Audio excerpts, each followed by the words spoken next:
Bruce, some people say, if we find the theory of everything, the crowning achievement of modern science, ever since humans first began to ask, what is the world made of? Are we going to have wonders, technological wonders? Am I going to get better color television? Am I going to get better cable reception? Am I going to get a better internet? Well, the short-term answer is no. It's not going to affect your life or the life of anyone directly. But look at it this way. This theory of everything is also a theory of space and time and the universe itself.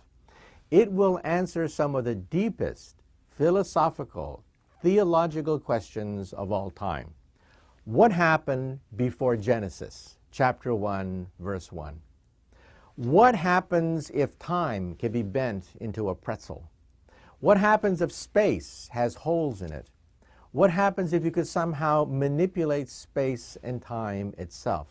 These questions are far beyond the theories of Einstein. Einstein's theory breaks down at the instant of the Big Bang, where it's useless. Einstein's theory breaks down at the center of a black hole. What lies on the other side of a black hole? What lies on the other side of a Big Bang? Einstein's theory are useless because they simply blow up at that point.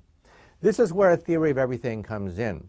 String theory, being a theory of everything, actually allows us to go before the Big Bang, where there might have been a multiverse of universes.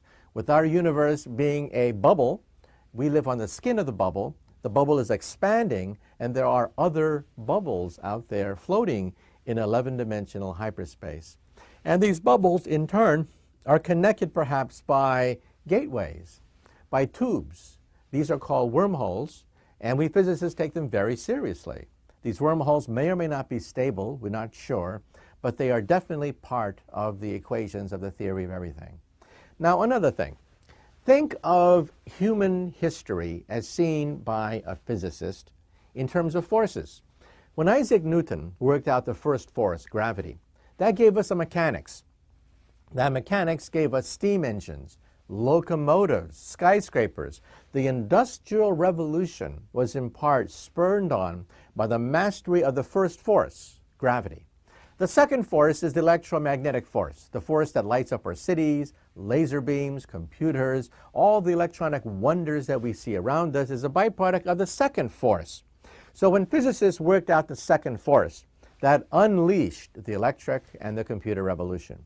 And then the weak and strong nuclear forces were worked out in the last century. That gave us nuclear power. That gave us the energy of the stars, the engine that drives the entire universe. So every time we physicists worked out a force, human history changed. And now we physicists are working out the theory of everything. What will it eventually get us? In the short term, nothing. But in the long term, it may allow us to become masters of space and time.